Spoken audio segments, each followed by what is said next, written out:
asking to kindly silence your cell phones.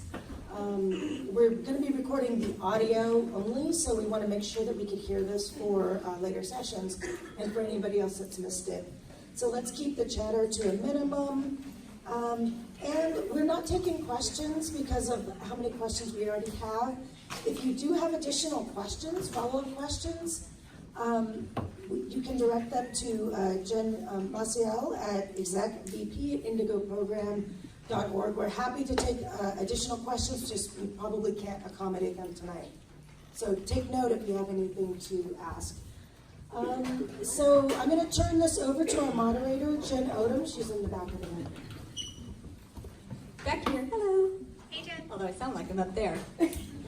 So I wanted to welcome our teachers and our principal. Thank you so much for joining us tonight. To the parents standing back here, there's lots of open seats. So if you want to take a seat, that whole first row is empty over there. So come join us. I would like to introduce each of the teachers and principal. Starting on the right, we have Ms. Dorsey, the principal. Next to her is Ms. Kamal, one of our kindergarten teachers. And then there's Ms. Civitel, one of our 4-5 teachers. Mrs. Chada, our third grade teacher, one of our third grade teachers. Ms. Berlin, one of the 1-2 teachers, and Ms. Bishop, one of our middle school teachers. So we are going to ask some questions that have already been submitted. And if you, again, if you have any questions, you can submit those to Jen Maciel at the end of the meeting or via email. So the first question is, what do you most value about Indigo, and why did you choose to be a teacher here? I've got the mic, so I guess that means it starts. Let me set my timer. I could talk for a long time. So I chose to come here after spending 10 years at 2 other schools, and I just heard about the great things that were happening here that were in contrast to where I had come from, and I was just ready for a change personally. And so what do I value most about Indigo? It's the community. It's all of you. It's being on the same team all together. And you know, I have students this year, I have families this year that I've known for 8 years.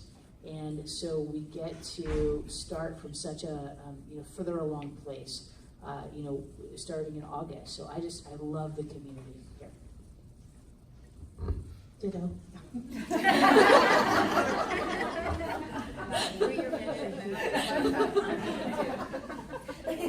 So I too have worked in the district before. I worked at Edenvale at the Title I school, and this was a different opportunity. There was a real stark contrast. And what intrigued me was that there was a real emphasis on social studies and science, which is a big passion of mine. And there was also art. My son grew up in Santa Cruz, and at his school they taught art, and it was, and they had music, and it was a really enriching experience for him. And I always thought that when I became a teacher, I wanted to teach at a school that similar to the school that my son grew up in. And what I value the most is it's changed. I've been here, this is my 8th year. What I valued when I first came was that there was a lot of community support in the classroom, which was very rare when I was at Edenvale. And what I still value that, but what I value now too is that even if I don't have the students in my class, there's such a community feel that I do know them, and they come to see me and I say hi to them, and we can have conversations. Even if I've never had their family or them in my class, I still know who they are. And I really love that. I love that we're not in isolated silos in our classrooms. Let's see. I came a little bit differently. My experience prior to coming to Indigo, I taught at a parent participation school. I knew that when I came back to teaching, that's what I wanted. I took some time off. I was a stay-at-home mom, and this is where my kids have been. My oldest is now in 9th grade, and it has been a wonderful experience for me as a parent. so this is actually my 10th year as a parent here, but so I knew that this is where I needed to be as a teacher. Of course, I also value the community. I value the open communication that I have with the parents and families in my classroom. And yeah, this is home. This is the right place. Community. That's a good question. I know your answer because we rehearsed together. Why, what you like about Indigo? I didn't answer that? You're just trying to put off your time. Before I came to Indigo, I knew my teammate through different district activities that we had done together, and she had been trying to convince me to come to Indigo for several years.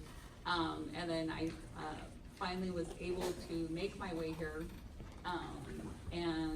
What I appreciate, in addition, as a part of the community feel, is especially the connection among all the teachers, because we have we're on the same page as far as positive discipline. I think a lot of our staff meetings sound a lot like our community meetings in our classroom, just maybe at lower decibel level, but it's a lot of the same language and appreciate each other, and it makes it a fun place to teach.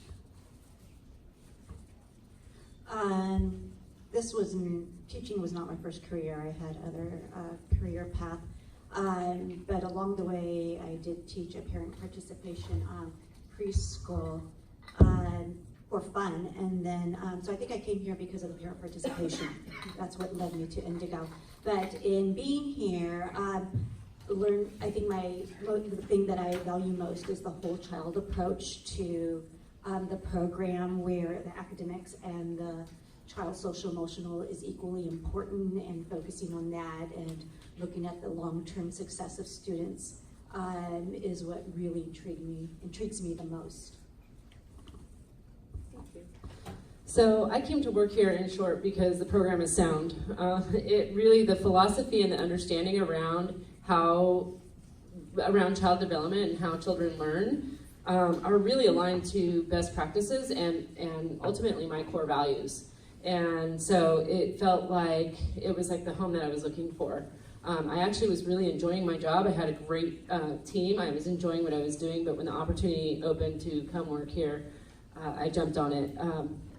Like everybody else, I really value the community. I came for those core values, but I've stayed because of the community. It's amazing how this community can come together and support one another, and I really appreciate that. I also really appreciate the creativity that this kind of education and community require of us. No day is ever the same, and it's just fun to kind of think of new solutions and work with all you parents and all these lovely ladies up here. And it's a great place to work, and I get to use that creative outlet as well. So. Thank you.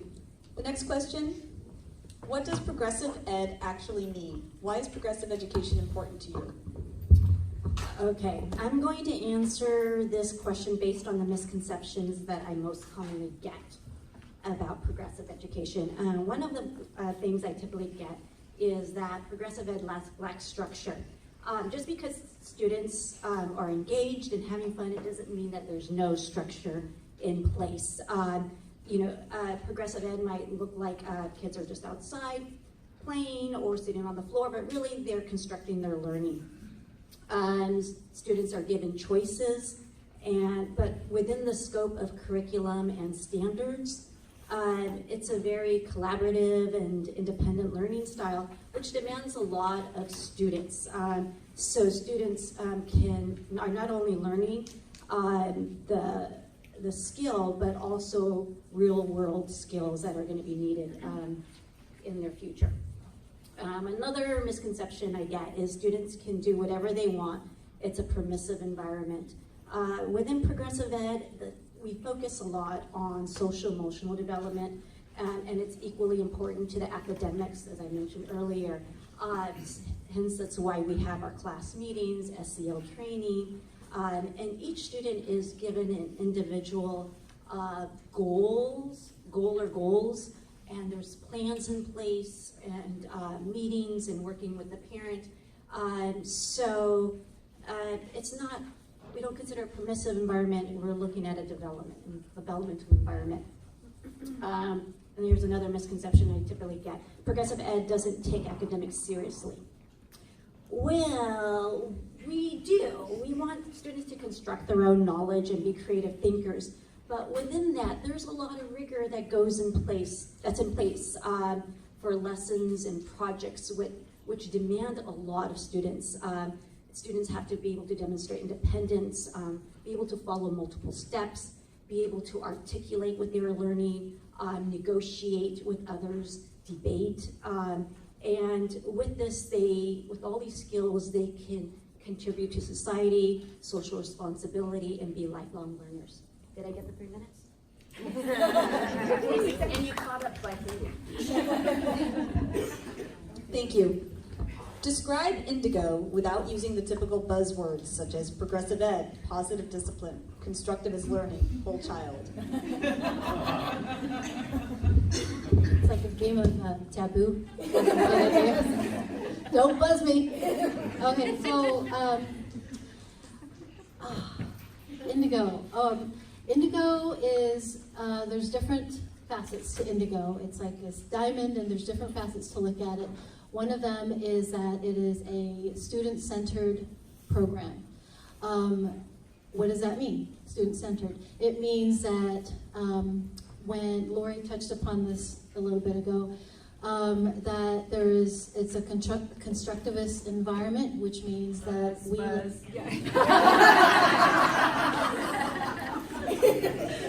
which means that we are addressing their academic needs. We are also addressing their social and emotional needs. I was at the open house yesterday, and students are with us, and not just at Indigo, but in all schools. They're with the teacher, they're in school for many hours of the day, about 6.5 hours of the day. And it is very logical to be able to have, to teach them math and science and reading and writing, but also integrate those social and emotional needs. What does that mean what does that mean to work with somebody, to work in partnerships? At Indigo, we do a lot of group and collaborative work so that they know what that feels like. That does not come intrinsically to everybody. To kindergartners, it's all about me. You know, first and second graders are working on, I get to have a partner. What does that look like? I disagreed with you. What does that mean? How do I disagree with somebody and still have a respectful relationship? So at Indigo, it's we work on those needs. We have a community in the schools that I grew up in, maybe some of the schools that we all grew up in. It was, you walk to school, I walked to school. My mom saw my teacher maybe 2 times a year for conferences, or maybe there was an occasional program. Here at Indigo, we are a community. It says so on our shirt, and we live it. It's parents, it's families, grandparents, uncles, aunts, students, teachers. We are doing this work together, and that makes us really unique. That is not the environment I grew up in, but I've fallen in love with it. It's a beautiful, beautiful way to raise children. It's a village approach. There's different ways to have education, and I believe in this way. Okay, time's up. Thank you. What is your biggest challenge as a teacher, and how can the community help with that? My biggest challenge is definitely time. Time to, I need to look at my notes. I always want more minutes of my day to meet the individual needs of my students. So I've always struggled with that as a teacher, but there just never seems to be enough. But the way that the community is already helping with that is that, when I have my list of students to get to, I ask you guys to help. If you've been in my classroom as a volunteer, you've probably seen my list of things for you to work on. So my parent this morning, she helped students set goals for conferences. She worked with a small group of readers. She helped a group of math students with scientific notation. She helped the students, write her conclusion for a business letter to Apple. She helped me with a bunch of administrative stuff. So I struggle with time, but I delegate and I ask for all of you guys to help me, meet the needs of our students, and that's the beautiful thing about our community. And I have 2 awesome colleagues who teach the same students I do. So my biggest challenge, there's a different ways to look at that issue. We are educators here, and we are still part of the larger Oak Grove School District. One of the challenges sometimes becomes that we are, sometimes it feels like we're an island, Indigo is, because the teachers, all of us, we create and we spend a lot of time working with each other to develop curriculum, which sometimes I feel the district needs to help with. And so that's where the community where we could use your support. There's a few different standards that have come that are new. They're the next gen science standards, and that has been rolled out, and we are, all the teachers, at least from primary and I think for middle school you might have a different curriculum, but we need that kind of support from the district office, and sometimes your voices are weighed a little bit more than when educators are telling them we need this. We need some curriculum. We create and we do our best and we put in the time, but it's helpful to have a foundation. So that's where I feel my challenge is my team and I, the 4 of us, the 1-2 team, we spend time together, we develop, we refine every year, and it would be so helpful if we had a foundation where we could start from and then have extensions from there. Right now it feels like we are doing things, reinventing things, especially when new curriculum comes around. The curriculum that the district has provided us for math does not fit into what we have and what we need. So your support when it comes to coming to board meetings, that would be super helpful to advocate for us, not just for teachers, but also your kids. So that's where I am. Very good. I'll be quick. My biggest challenge, I think, is feeling like I can fit everything in. So it kind of connects to Ms. Bishop. We have so many great things here with enrichment and art and music, and I feel sometimes that I can't teach it all. So I guess support from the community would be making sure that you read at home with your kids, practice your math, and being present. I guess, volunteering, that is a huge support in being in the classroom and helping us get all that done. Because I do the same, Ms. Bishop, of setting my parents up some things to do. So, All right, I have 2 challenges connected to technology and using technology in the classroom. One is around how much students should use technology in 4th and 5th grade, and how I can use technology more in a more structured way with them. Instead of letting them loose on the internet, what structures I need to have for them to do research in a safe way. And also my other challenge with technology is around what I really need to teach them in 4th and 5th grade to get them ready for middle school. Since I'm a 20th century teacher, a lot of them know more than I do already about technology. So parent resources or community resources for that would be suggestions for effective apps and links. I've also used parents to check the videos and things that I have set up for them. Was that my signal? Oh, that was like really rude. Okay. Is there a judgment?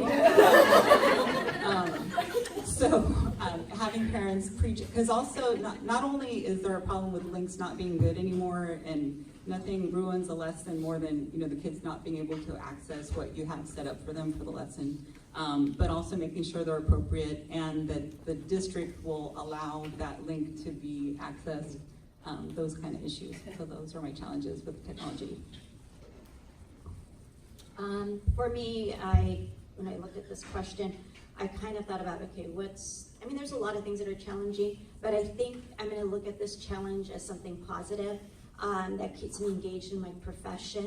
And I think until I no longer find this challenging, that's probably when I won't be here. And that's creating engaging learning experiences that are super fun. I have to teach to the standards, I have to teach content, but I want my kids to have fun all day, every day.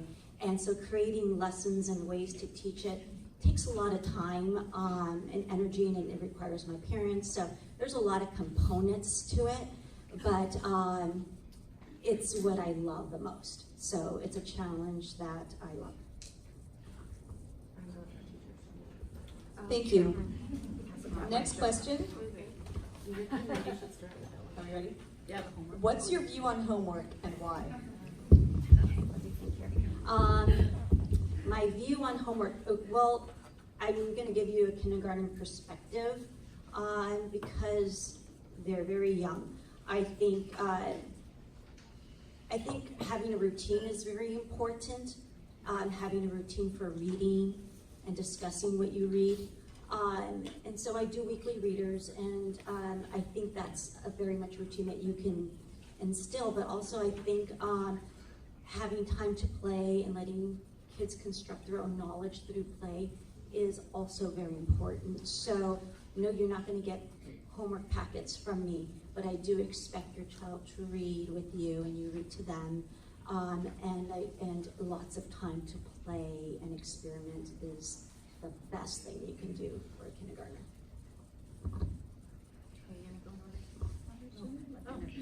Yeah, I like that. Okay. First and second grade, we kind of looked at this, we studied this a few years ago, and we did our own research, and we found that with 6 and 7-year-olds, sometimes when you do assign homework, because we have assigned homework in the past, and it turned out that mostly the homework was for parents. They ended up not doing it, but in being the enforcers of you need to do this, sit down and do it. And and research has shown that there becomes this negative association with school. There is a time when, at some age, when it becomes more appropriate, but we found that the kids' lives, whether it's helping mom or dad at home, playing outside, that is enriching. We do offer suggestions if parents ask for something else, but like kindergarten, we do encourage them to read every day, and then participate in the everyday activities with cooking, you're measuring, you're at the grocery store, you're finding out what sales there are at Macy's and things like that. So.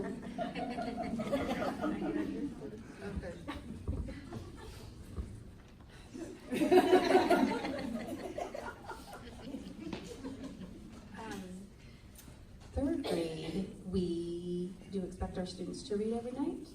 We ask that they practice their math facts. Multiplication is huge in third grade. And we will give a small kind of practice of some work. It's minimal. There's no, if it's not done, that's okay, but there's no repercussion, there's no punishment if it's not done. We would like them to practice these things so that they're feeling confident and better when they come back in the classroom. And then of course all the enriching activities when you go to Macy's as well.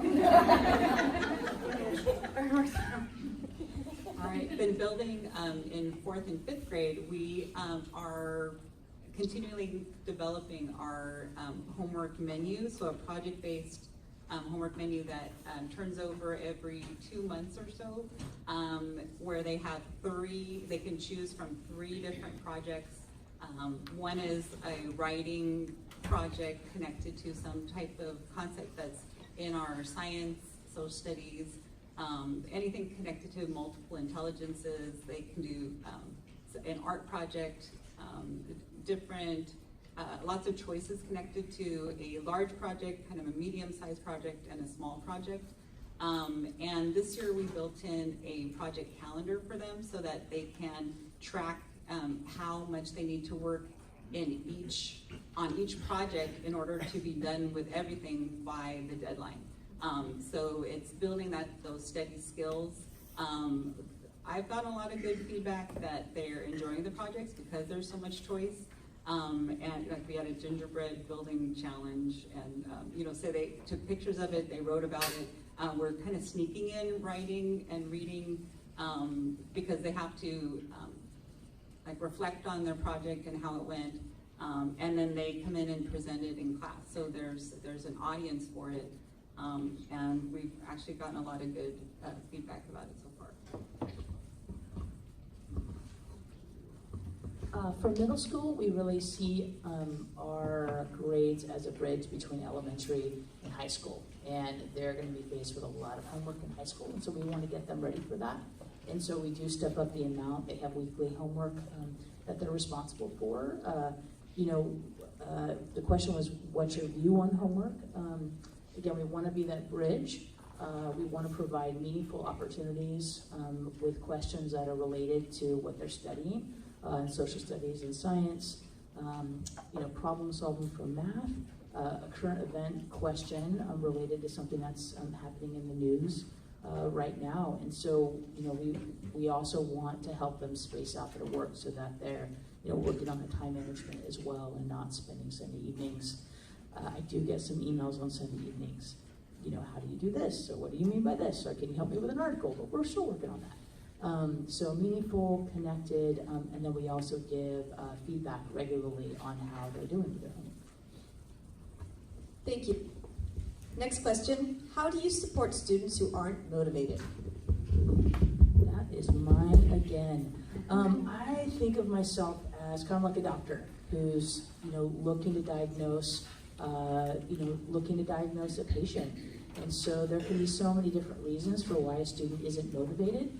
It could be, something going on at home or with peers. The task at hand might be, just overwhelming. It's too much. There's some kind of skill there that isn't learned, making it, hard to, kind of apply to that next thing. And so I just take a lot of time to observe and think and look at the work, talk to the student, talk to my colleagues, and then I respond.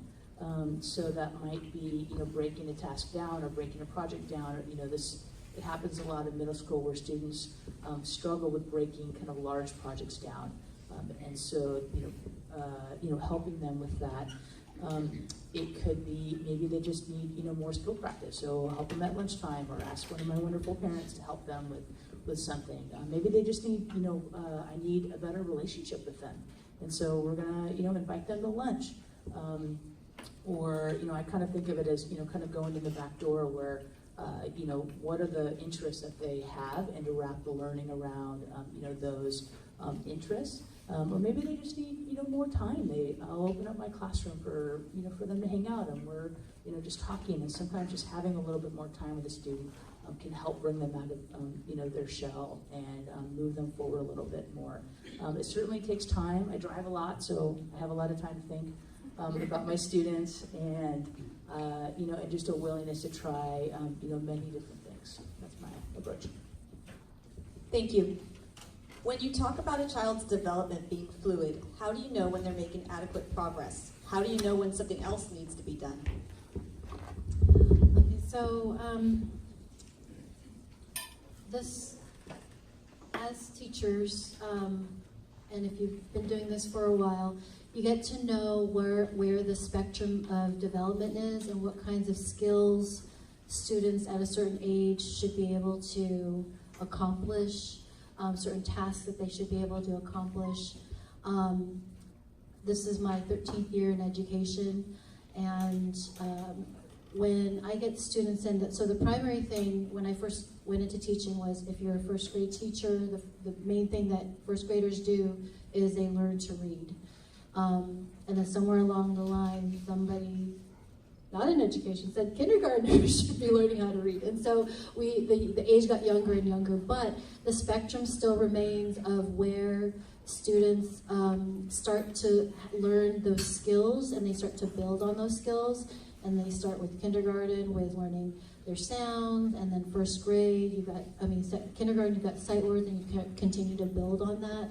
And there's certain stages that you go through as a reader, as a writer, as a mathematician. And so I think in each of our grade levels, we know where the spectrum is. When you're learning how to read, speaking from my experience, you're in the 5 to 8 range when you start to develop those skills. And when they start to reach the end of that range, where I know, most of the time, I know that everybody is different. Each child reaches and learns how to read at their own rate. We don't all get to the finish line at the same time, but I know where around they should be. And around this time of year, if they're still struggling and they are in the upper grade of, upper range of that spectrum, then I know there's something else that we need to start addressing. And so what do we do about that? Well, there's certain protocols that we do. There's accommodations. There's SST process. There's conversations. We have conferences where we can have those kinds of talks and meetings where they can demonstrate.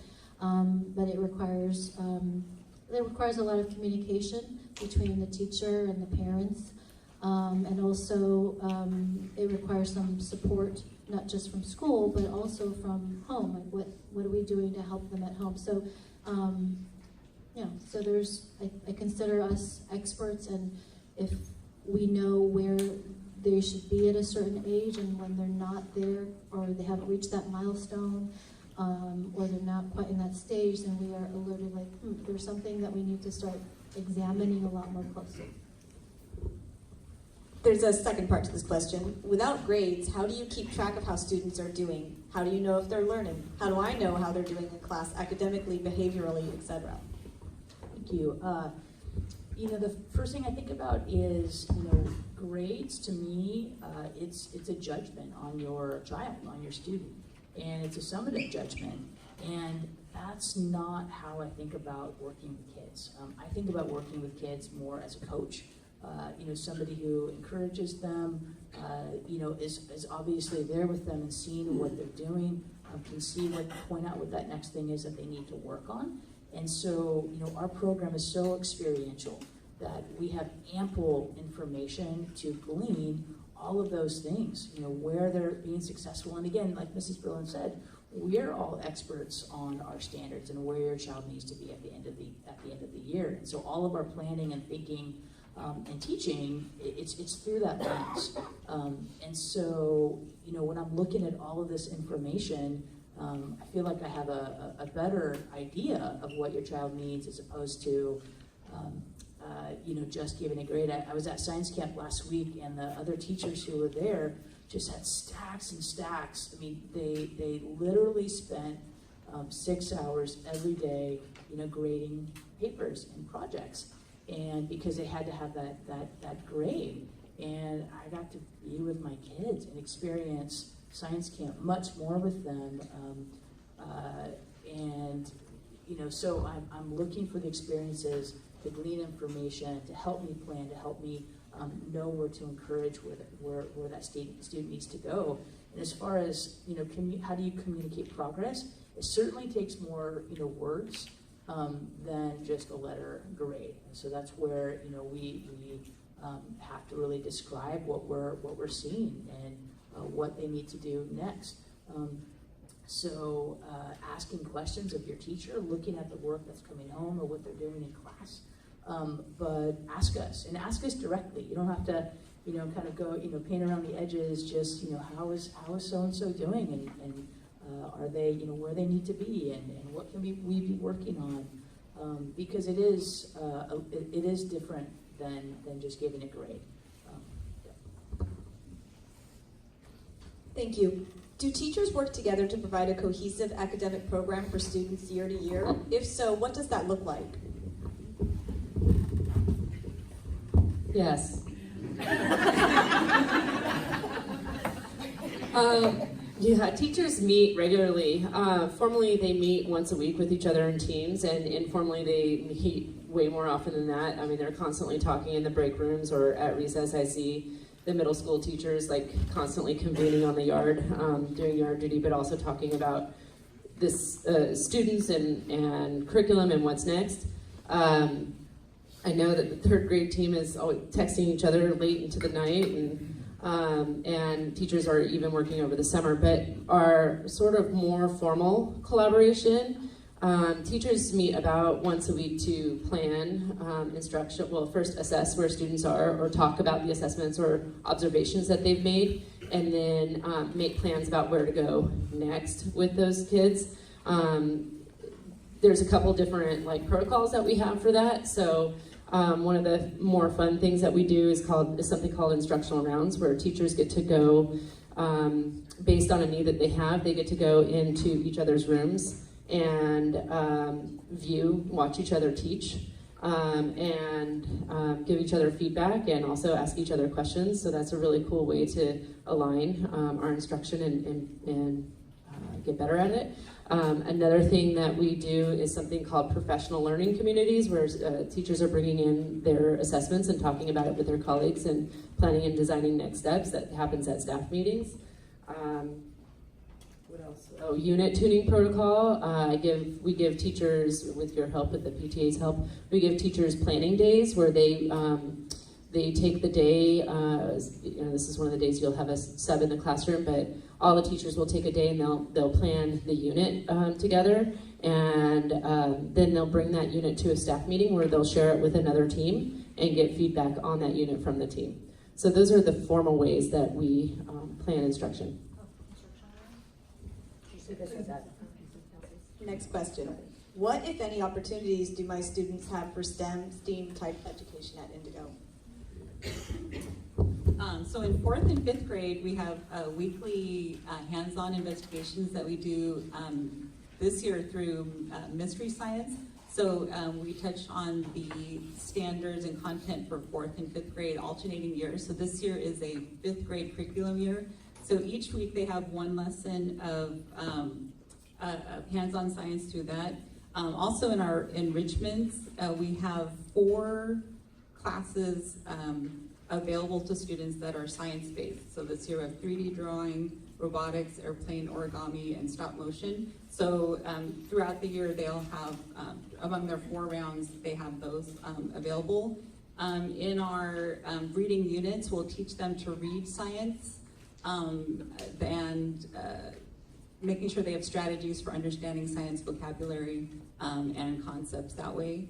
If we have an integrated PBL unit, like last year we did Building for the Big One, which was a design challenge, but it was an integrated complete unit. This year we have 2 field trips that are science-based, and we always add some homework projects on each of our homework menus that are science-based. We do a lot in middle school. Students receive rigorous math and science instruction daily in their grade level teams. In math, they have opportunities, like the 8th graders do trigonometry. I didn't receive that until I was a sophomore, and so we have a parent who teaches a trigonometry course on Fridays. We also, do beginning and advanced algebra with them in 7th and 8th grade. Mrs. Satie, she does crazy technology. She loves bringing in technology to enhance learning, not just for technology's sake. She had them publish a piece by podcasting, which was a new thing for them. and video stuff. It's really, really great what she's been doing with them this year, which then I can take advantage of and say, hey, you already know how to do this, so go for it. In our elective courses, we already went to NASA this year, NASA Ames Research Center in the fall, which was awesome for them to see that. Elective courses this year, they've got robotics also.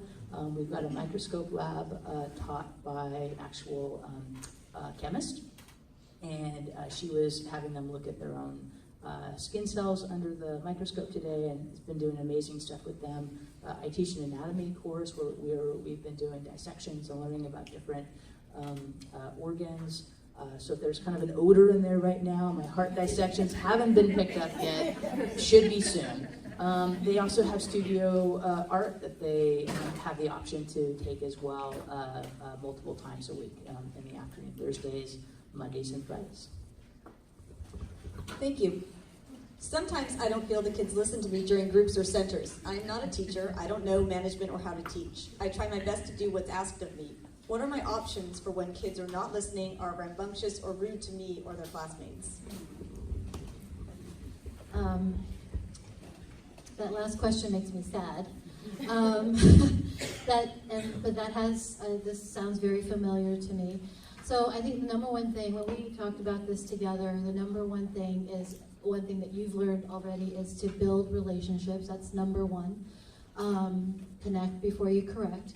But sometimes when you're in the moment, it's like, I don't know what to do. Somebody was, I remember one parent who had told me he had asked someone to clean up, and they said, you're not the boss of me. Like, wow.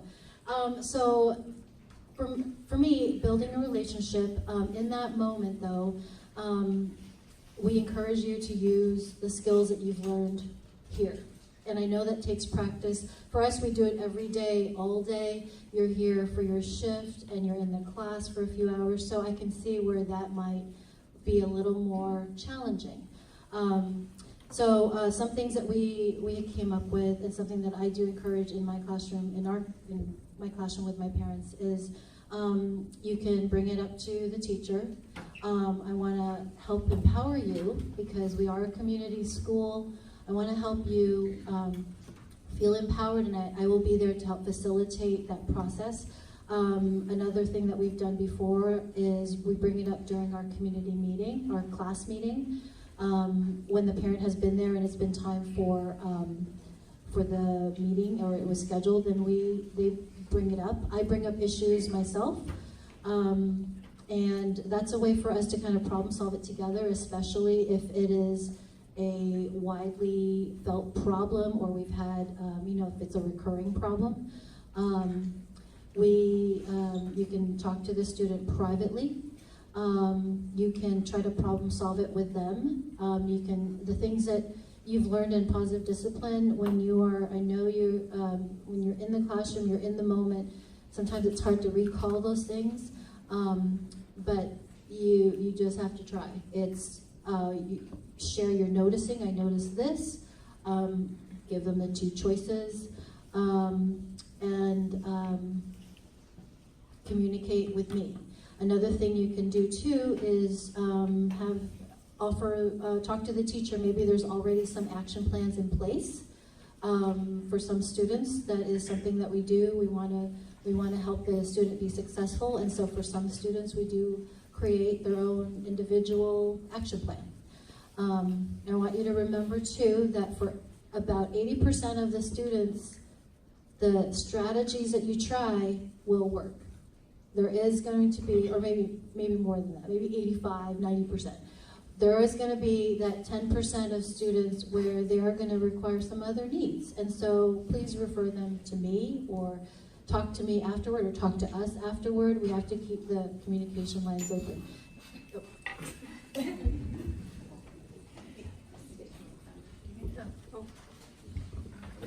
Well, then I guess I'll just validate the concern, because we all of us have that same concern that we won't be able to connect with a student and solve a problem. But I just wanted to share a quick story that my husband's a scuba diver, so he dives out in the Monterey Bay. He's encountered great white sharks. but he refuses to come to my classroom because he's afraid of the children. When they're in big groups, because we never know how we're going to be able to interact with them, and we build our skills with them, but it's intimidating. Thank you. How can kids who need more structure thrive in a non-structured classroom?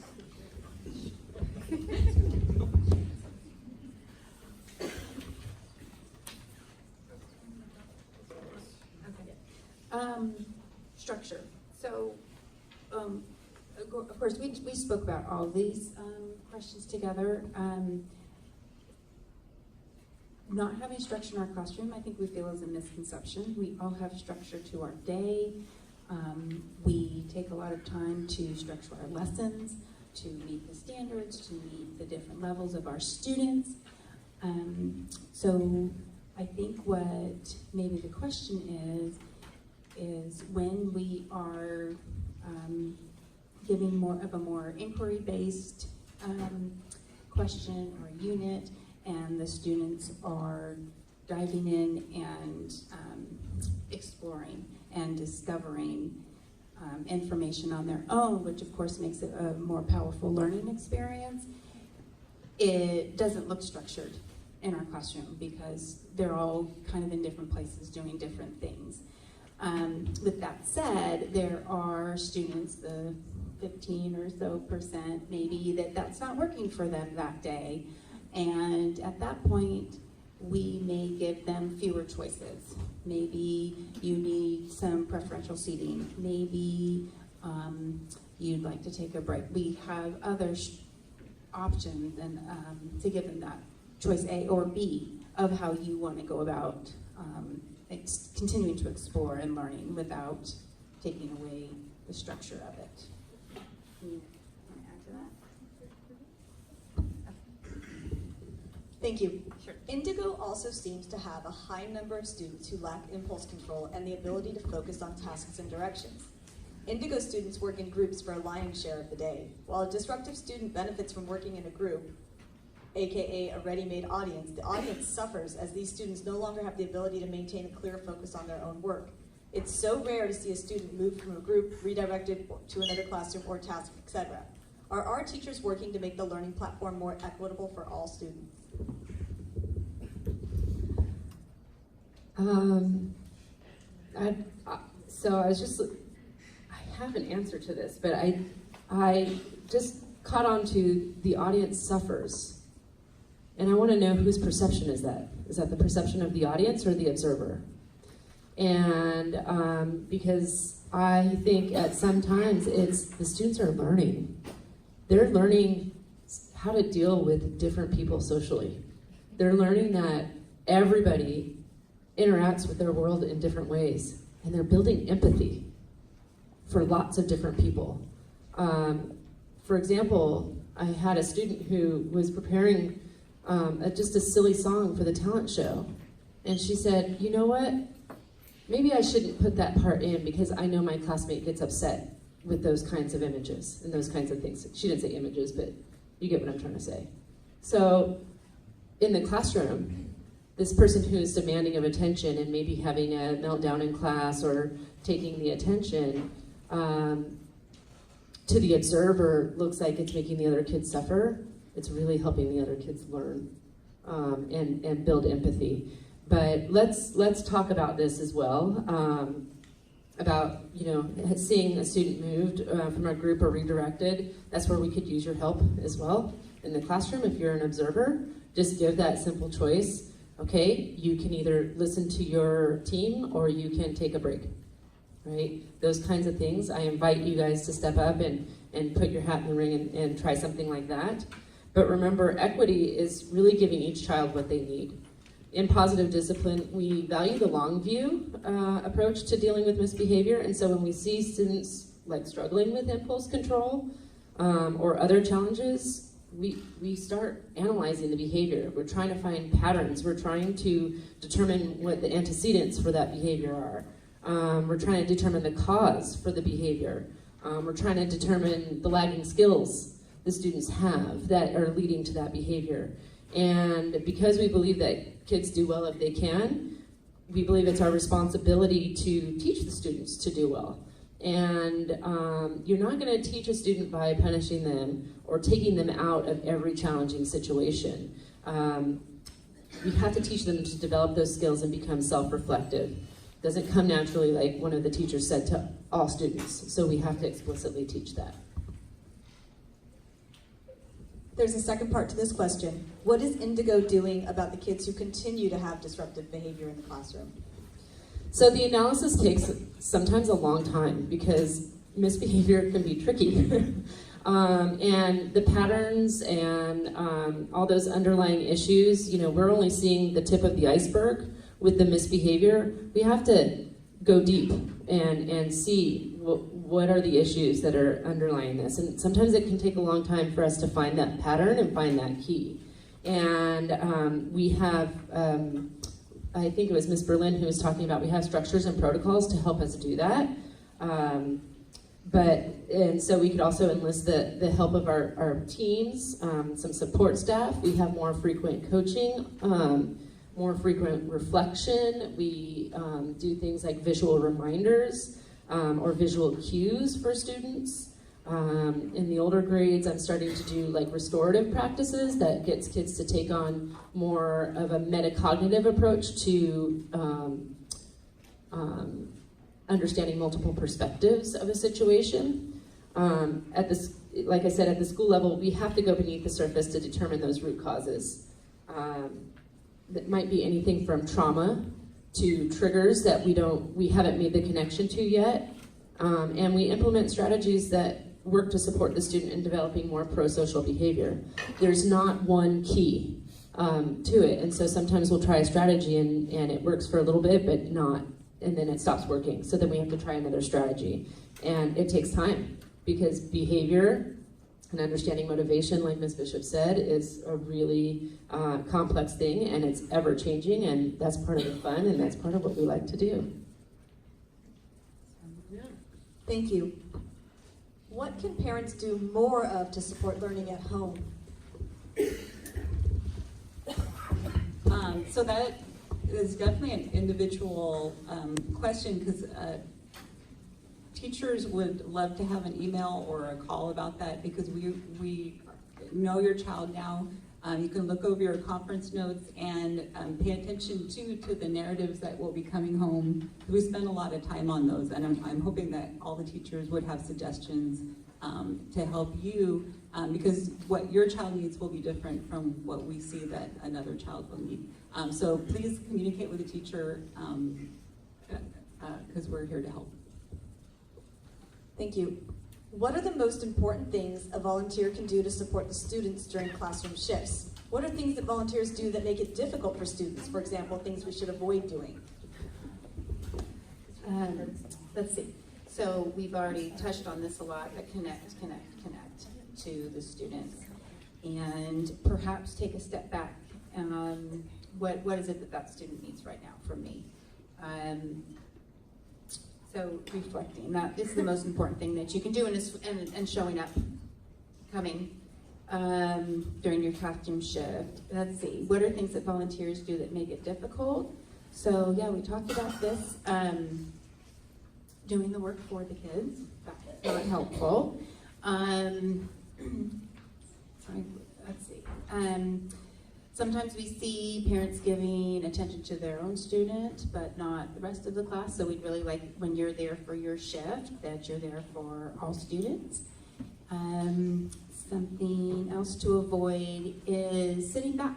And this was brought up by someone too. We want you to be proactive. If you see a student that is struggling, either wiggling on the carpet, if they're poking another student, be proactive. Go over there and just give that proximity. Tap them on the shoulder. Is there something I can do? Offer a break. Those kinds of things. I think big is being proactive. But yeah, connect. Okay. This is the last question. I know there are efforts to develop relationships between students in both schools on campus, and this takes time. There's still a long way to go. Is there an ongoing plan in place for practical ways to do this? For example, things built into the regular school day where students can really have an opportunity to become familiar with each other, in addition to the community events after school, hot chocolate social, cookie social, etc. While the fun community events are great, many kids either can't stay after school, don't want to wait in the super long line, don't have an easy way to meet someone new, for example, mingle, or don't even know about it. Since it would probably be very difficult to do any collaboration academically, perhaps grade level classes from both schools could participate in organized, fun, team building activities and games a few times a year in lieu of PE that day. Great idea. So we've talked about this. Both schools are on board with that. We've talked about it at a couple staff meetings where we've actually gotten the opportunity to bring both staffs together.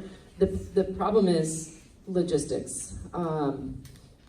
In lieu of PE, well, you all are here teaching PE and enrichments. So how do we cancel PE and enrichments a day and combine that? So it's. But I love the suggestion here in terms of like doing it one day at a time. The problem is how to structure the conversation between both staffs. These guys are crazy busy after school. I mean, meetings almost every day before and after school, planning, things like that. And then Frost has a completely different schedule from us. So we are on board. We are definitely talking about it. I like the idea of trying to, maybe put out a joint communication, maybe a Google Doc where everybody can put their names and a date that they're going to do PE together. I know that the 6th graders who went to science camp, they just bonded and they wish that they got to know each other sooner. And so that was a pretty amazing experience for them. But yes, we're working on it. Thank you.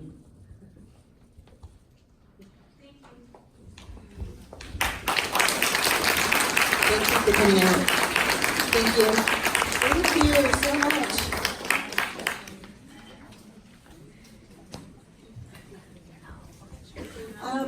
That was amazing. Thank you so much to our teachers for spending their personal time coming out here to answer our questions. So another round of applause for them.